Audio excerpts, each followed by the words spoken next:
Hello, my name is Lisa Elvin Staltari, and this is my channel, Have Roots, Will Travel. I'm a genealogist and a passionate traveler. Most of my videos will be about travel or understanding various localities.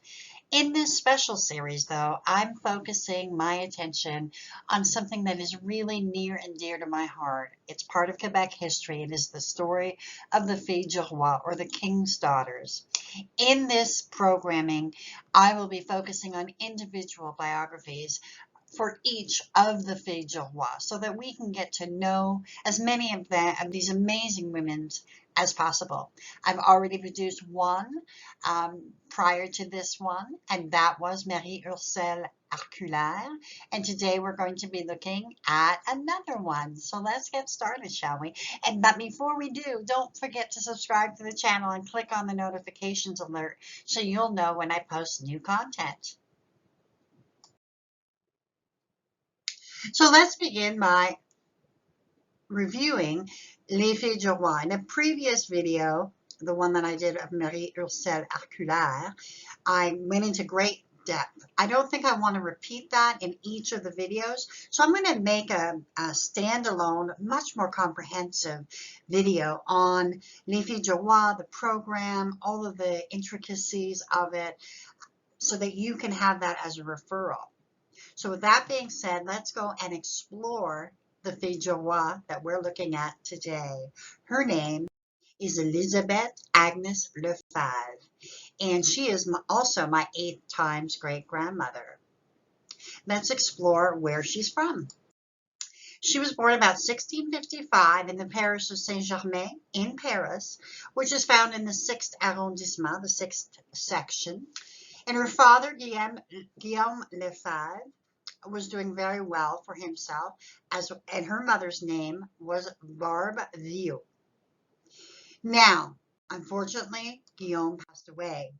And when her father died when she was about 14 years of age, she left for New France, was recruited, and left for New France in 1670 at the age of approximately 15 years of age. That is an enormous undertaking. She is definitely one of the youngest. She took with her an estimated 200 pounds of goods. I don't have more information on her mother.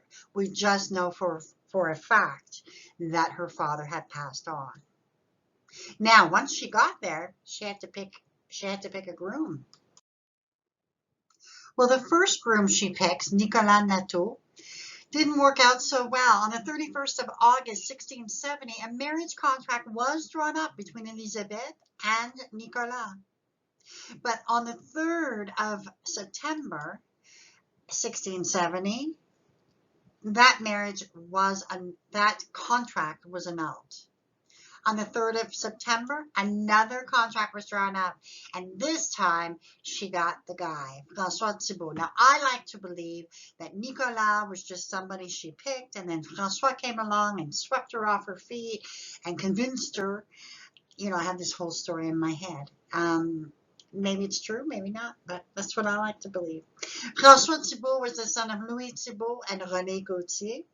He was born on the 28th of June, 1647, in La Flotte, which is on the Ile de Ré, in the Charente-Maritime area and part of La Rochelle, France. He arrived in Canada sometime in 1665, and he can be found in the 1666 census as the servant for Robert Paris in Beaupré. So now she's picked out her guy. Let's see what happens. And yes, they were married. On the 14th of October, 1670, in Sainte Anne de Beaupré, we find the marriage certificate, or the marriage record, if you will, of Francois Thibault and Elisabeth Agnes Lefebvre. Now, what's interesting is that it does not list her parents, which is very unusual. Most of the time, a lot of the time, it does list the bride's parents and where they're from and all that. We found that in other genealogists have found that in other sources. But this is the actual marriage record from that period. It's quite amazing to see. So once they were married, they settled in Sainte-Anne-de-Beaupré, the same city that they were married in, and this is very common in when you're researching. Once you find the marriage certificate, try to find out what where they were born. Usually their first child is born in the same area within 9 months to a year, and in fact that is what happened. Their firstborn child, Elisabeth, was born and baptized in Sainte-Anne-de-Beaupré. Later children were baptized in Quebec City. Sainte-Anne-de-Beaupré is about 22 miles north of Quebec City. It is a wonderful little town that has all kinds of interesting old-time classic French Canadian aspects, but the most famous one is the Basilica de Sainte-Anne-de-Beaupré, that is one of the major tourist areas in Quebec, and it is reputed to be a healing place. The first person to be healed there was healed of his rheumatoid arthritis, so of course lots and lots of people have flocked to there. So it's a really renowned place and a beautiful one at that. Now, after a while, they decided they wanted to pick up stakes and go somewhere else. And they ended up a little bit further down the road. And that we don't know for sure when Francois and Elisabeth would have made that decision to move to Cap-Saint-Ignace, but we do know that their fourth child was Marianne, was born and baptized here at Cap-Saint-Ignace in 1680. So sometime in the late 1670s, I presume, is when they would have made that decision. Cap-Saint-Ignace is a municipality found inside the Chaudière-Appalaches region of Quebec. It's located about 43 miles east of Quebec City. Cap-Saint-Ignace is located on the scenic Pioneers Road West, also known as Route 132. Now, the town's motto, Mets le cap sur la valiance, translates as vigilance is your bearing. The people of Cap-Saint-Ignace are also known as les Valiants. I think it's very charming. I think it's amazing. You can kind of get a feeling of the strength of these people and their conviction. I just have that feeling when I read that. Now, the town gets its name from Saint Ignatius of Loyola. Now, you can see on the left hand of your screen, on the left, the Vincelot windmill is a flour mill built in 1691 by Charles Joseph Amiot de Vincelot. And he took over the seigneury in about 1688. He was a navigateur, a lieutenant in the Navy, and a military commander of the South Coast. Amiot de Vincelot is an important figure in the history of the Côte du Sud. The new lord quickly undertook the construction of a windmill on the shores of the St. Lawrence River. The mill, however, it lasted until the middle of the 18th century when a water mill was erected at the seigneury. So that gives you kind of a really interesting flavor of how this little town came to be. Now, let's have a look at the family of Francois and Elisabeth. Let's have a look at the family that Francois and Elisabeth produced. We have a total of 12 children that she gave birth to, only 2 of whom did not make it. We have Elisabeth, who was the firstborn, and she married Jacques. First, she married Martin Rousseau and had 2 children. Upon his passing, she remarried Jacques Bélanger and had another 4 children. In total, she had 5 children that made it to adulthood. Then we have Jean-Francois, the firstborn son. He married Angélique Perrault, and they had 16 children, 12 of whom made it to adulthood. Then we have Jacques, who married Marie-Anne Perrault, the sister of Angélique, and they had 15 children, and 11 of whom made it. Then we have Marie-Anne, who married Jean Dumas, and one child only, which is very unusual.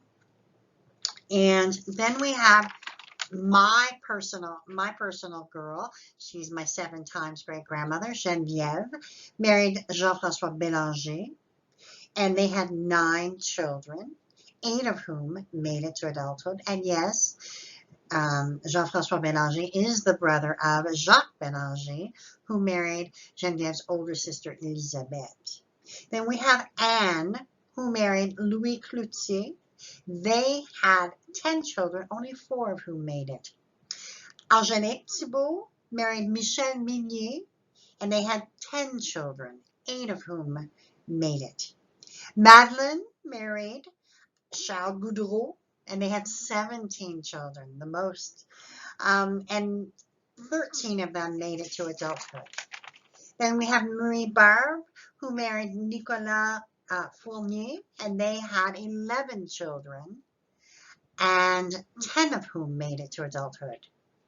And Louis Thibault, he married Cécile Fournier, and they had 10 children as well. And I believe all of them made it to adulthood, which is amazing. And yes, Cécile Fournier was the sister of Nicolas Fournier, and of Nicolas Fournier, who married Marie, I believe, let me just see, who married Marie Barbe. It's very tangled. Now, what's really amazing, okay, these 2 people produced 12 people, 10 of whom made it, and those 10 people produced 83 total descendants. And those are the lines. And that's one of the reasons why this particular family continues. You're going to see there's a lot of linkages. One of my best friend actually, she descends from Jean-François Thibault. And I have other friends who descend from there. We didn't know, of course, but a lot of people descend from this particular family. Very, very important. So with that, we have in later years, Francois Thibault was buried November 10th, 1724, and was buried at Cap-Saint-Ignace. Elisabeth Agnes died very shortly, didn't even make it a year, 28th of July, 1725, and she also was buried at Cap-Saint-Ignace. She was 70 years old. And this completes our second installment of Les Filles du Roi. Stay tuned. We will be looking at someone else. I'm not sure who yet, and very shortly. Please send me any requests that you might have. And until we meet again, au revoir.